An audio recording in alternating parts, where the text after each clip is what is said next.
bertemu kembali. Dan bermula 1 April nanti kita akan membuka sempadan dan sudah pasti ini memberikan ruang dan juga sinar buat industri pelancongan khususnya.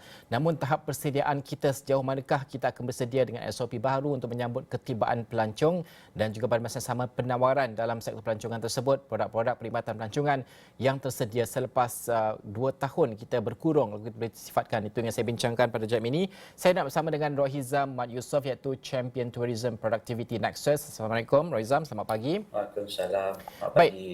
menjelang pembukaan sempadan, mungkin apakah yang sudah kita pelajari sepanjang 2 tahun ini yang harus kita jadikan faktor penambahbaikan? Assalamualaikum warahmatullahi wabarakatuh. Salam sejahtera, salam keluarga Malaysia dan salam sayangi Malaysia.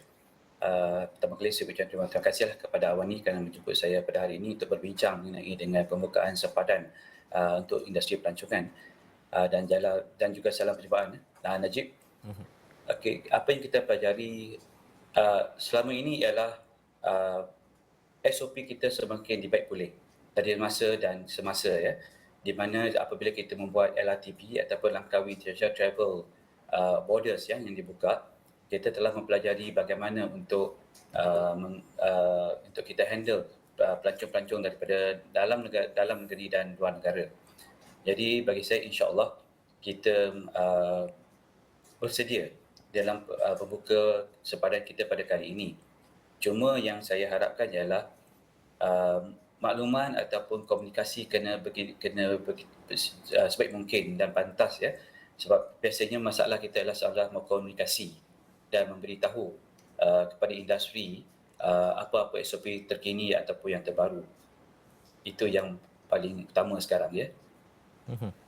Dan juga kalau kita melihat kepada bagaimana untuk industri pelancongan harus membina daya tahan kerana kita tidak hanya mahu membuka tetapi daya tahan memandangkan kita masih lagi berada hidup bersama dengan COVID dan sebagainya. Bagaimana daya tahan ini boleh dibina? Okay. Bagi saya apabila pembukaan sempadan atau pembukaan industri pelancongan yang baru ya, di mana industri ini kita semua tahu amat terkesan daripada pengusahawan kecil hinggalah perniagaan yang besar, daripada penjualan nasi lemak hinggalah ke industri kapal terbang ya, ataupun airlines. Jadi industri ini amat luas dan untuk kita restart ataupun reset semula industri ini, kita sepatutnya mengambil peluang yang baru. Bagi saya ialah satu era yang baru untuk kita mempelajari dalam industri pelancongan. InsyaAllah seperti mana yang kita lihat dan kita wawarkan ialah niche tourism ataupun pelancongan bernilai tinggi, di mana kita tidak boleh lagi menjual sebagai mass market ataupun pelancongan yang ramai.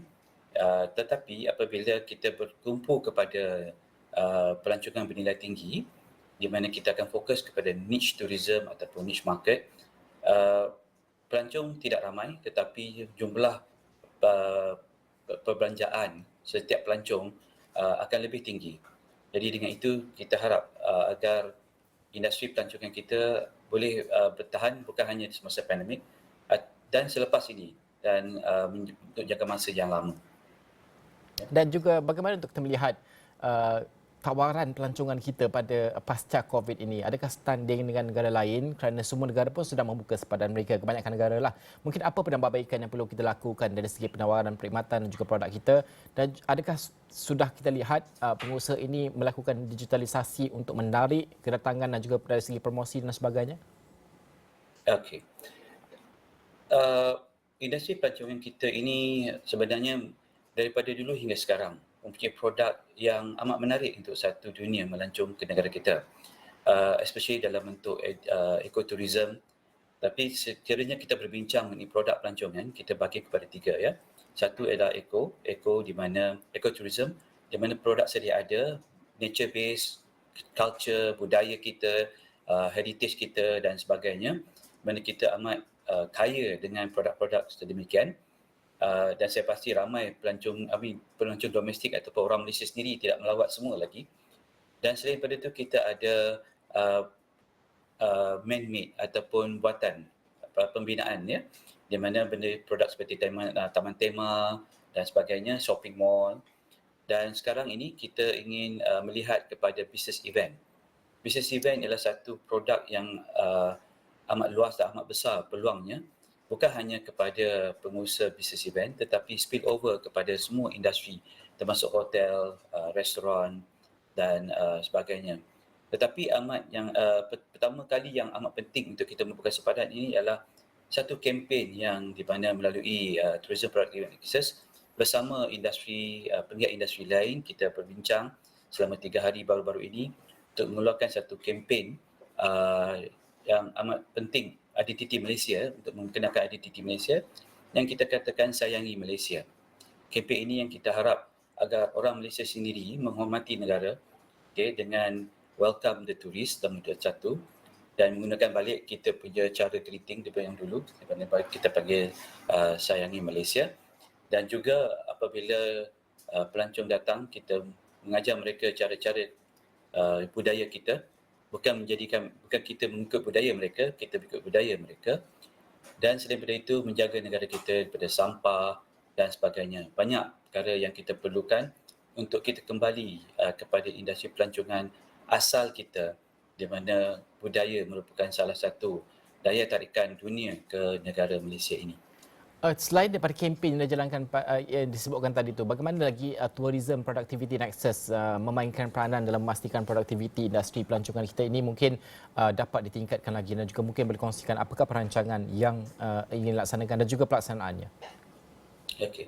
Menjawab soalan daripada digitalisasi dan sebagainya, apa yang Tourism Productivity Nexus lakukan baru-baru ini ialah memulakan strategi semula industri pelancongan kita, di mana kita sebenarnya Malaysia telah bersedia dengan Productivity Blueprint, rancangan Malaysia ke-12 dan National Tourism Policy, di mana semua ini merangkumi bagaimana untuk mensejahterakan ataupun untuk menaikkan taraf industri pelancongan. Jadi Tourism Productivity Nexus telah mengambil semua polisi dan blueprint dan juga Sustainable Development Goal daripada United World Tourism WTO, World Tourism Organization, untuk menjadikan dasar pelancongan negara, di mana pertama kali yang kita dapati untuk pembukaan sempadan, masalah pertama adalah pekerja, workforce, yang mana kita sekarang amat kurang di dalam industri itu, di mana sekarang kita identify bagaimana untuk bekerjasama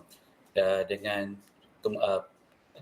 pegiat industri pelancongan yang tidak ada kerja, seperti tour guide, dan juga kemungkinan besar kita akan bekerjasama juga dengan orang-orang asli, untuk membawa mereka dalam industri pelancongan. Selain daripada itu ialah digitalisasi. Digitalisation ialah satu masalah ataupun satu perkara yang amat baru untuk kita menerajui ke dalam smart tourism.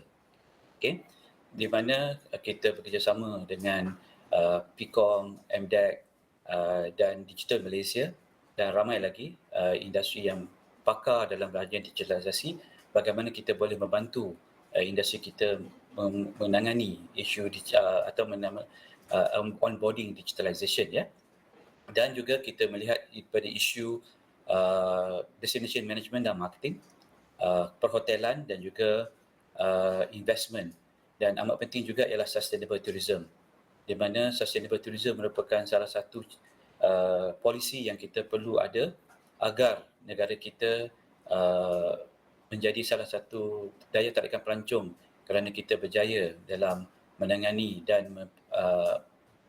sustainable tourism dan juga membantu dalam preserve our heritage and culture. Okey, terima kasih Encik Roy Hizam kerana bersama dengan kami pada jam ini. Kita membincangkan tentang persediaan industri pelancongan membuka sebenarnya pembukaan sempadan.